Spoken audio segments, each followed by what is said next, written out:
उमेश और रीटा की शादी के 10 साल बाद उन्हें बेटी होती है।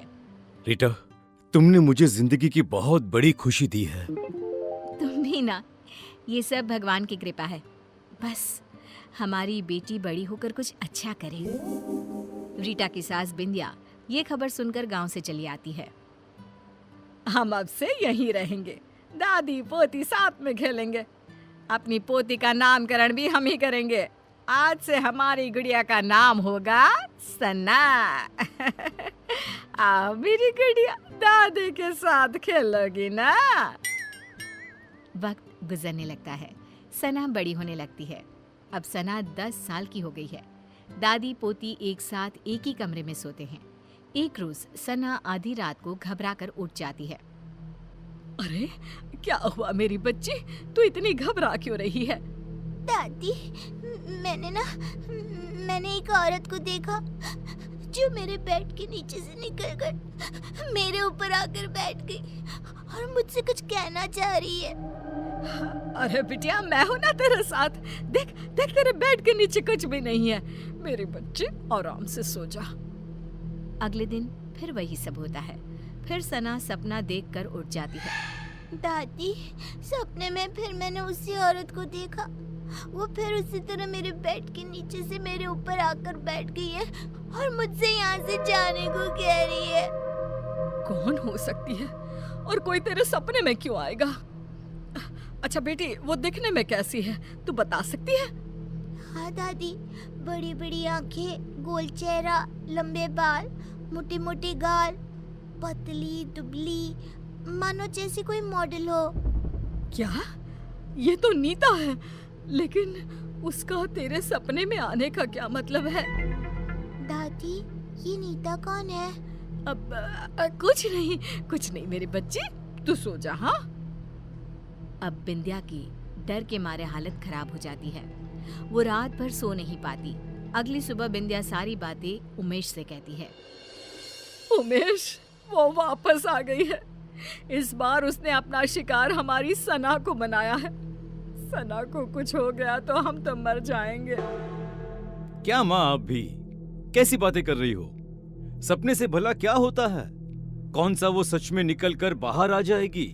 माँ, आप है ना कुछ ज्यादा ही सोच रही हैं। इस बात को यहीं खत्म कर दीजिए। और देखिए, रीटा को इसके बारे में कुछ भी खबर नहीं होनी चाहिए।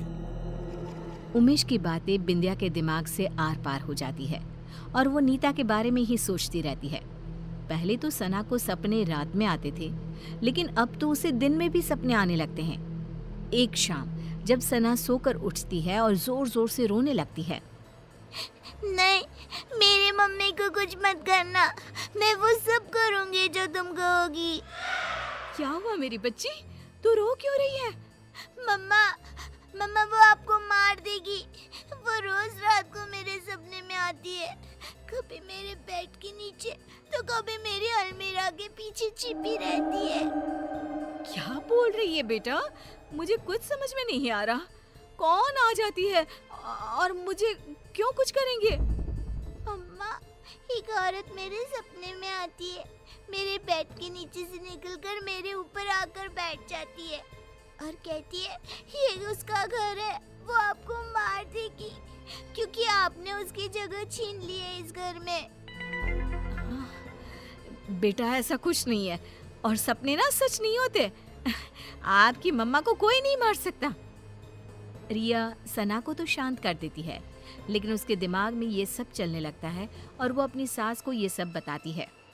ये सब मुझे पता है रीटा। तब तो आपको ये भी पता होगा कि वो औरत कौन है जो सना के सपने में रोज आती है, और आपने मुझसे ये सब क्यों छुपाया? हमें कुछ नहीं पता बहू। हमें तो लगा कि तुझे चिंता हो जाएगी, इसीलिए हमने तुझे नहीं बताया। सपनों का हकीकत का क्या मेल? नहीं मम्मी जी, इस सपने का कोई ना कोई मतलब जरूर है। अगली सुबह रीटा और बिंदिया किसी पंडित को अपने घर बुलाते हैं और सना को झाड़ा दिलवाती हैं और उसे सारी बात बताती है। उस औरत की आत्मा भटक रही है और कहीं ना कहीं उस औरत का इस घर से कोई ना कोई संबंध जरूर है। सना बिटिया को ही इसका तोड़ निकालना होगा और उससे पूछना होगा वो क्यों आई है और वो क्या चाहती है। रीटा सना को समझाती है कि उसे उस औरत से सब कुछ पूछना होगा। जब सब सो जाते हैं और सना को सपने दिखने शुरू हो जाते हैं, तब वो देखती है कि अलमीरा के पीछे से वही औरत झांक रही है और पंखे के ऊपर आकर बैठ गई है और वो सना को दिख रही है। सना उठकर बैठ जाती है। तभी वो औरत उसका गला दबाने लगती है और कहती है, बोला था ना, निकल जाओ इस घर से, ये घर मेरा है, नहीं गई तो दोनों माँ बेटी मरोगे मेरे हाथ से। कौन हो तुम? मुझसे और मेरी मम्मा से तुम्हारी क्या दुश्मनी है? इतने में ही सना डर से उठ जाती है और रोने लगती है। रीटा और बिंदिया उसके पास बैठी होती हैं। बेटा, तूने उससे पूछा या नहीं? इतने में ही उन लोगों को एक आवाज आती है, पूछा, लेकिन जवाब सुने बिना उठ गई, इसीलिए मुझे यहीं आना पड़ा। जोरों की हवा चलने लगती है, कमरे का सारा सामान गिरने लगता है और एक औरत सबके सामने आकर खड़ी हो जाती है। तुम कौन हो? बिंदिया, तू नहीं जानती मैं कौन हूँ? तू बताएगी इन लोगों को या मैं बताऊं? ये नीता है, एक मॉडल। उमेश और नीता एक दूसरे से प्यार करते थे और शादी करना चाहते थे, लेकिन हमने इन दोनों की शादी नहीं होने दी।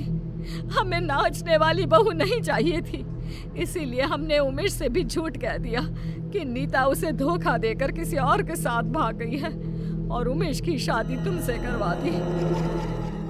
ये सब के पीछे तुम थी ना माँ? आपको पता था ना माँ कि मैं नीता के बिना नहीं रह सकता। ऐसा क्यों किया माँ तुमने? क्यों? मुझे लगा उमेश ने मुझे धोखा दिया है, इसलिए मैंने अपनी जान दे दी और अब उसकी बेटी के सपने में आकर रीटा और सना को इस घर से निकलवाना चाहती थी, ताकि उमेश को ये एहसास हो सके कि किसी अपने का दूर जाना कैसा होता है। तुम्हारी गुनहगार तो मैं हूँ नीता, तुम मुझे मार दो और अपना बदला पूरा कर लो। मुझे माफ कर दो नीता, मैंने माँ की बातों पर भरोसा कर लिया और एक बार भी तुम्हारा पता लगाना जरूरी नहीं समझा। मुझे माफ कर दो। नहीं, अब मुझे किसी से कोई शिकवा नहीं है। जिससे मैंने प्यार किया वो आज भी मेरा है, ये जानकर ही मुझे शांति मिल गई। बिंदिया का मन ग्लानि से भर जाता है और वो खुद की जान ले लेती है। ये क्या कर दिया माँ तुमने? क्या कर दिया? एक बेकसूर की जिंदगी खत्म कर दी मैंने। अब मुझे जीने का कोई हक नहीं बचा। हमें माफ कर देना नीता। बिंदिया की मौत हो जाती है और नीता की आत्मा को शांति मिल जाती है। उमेश नीता को अपनी पहली पत्नी का दर्जा देकर उसकी तस्वीर अपने घर में लगवा देता है और सना और रीटा के साथ खुशी खुशी जीने लगता है।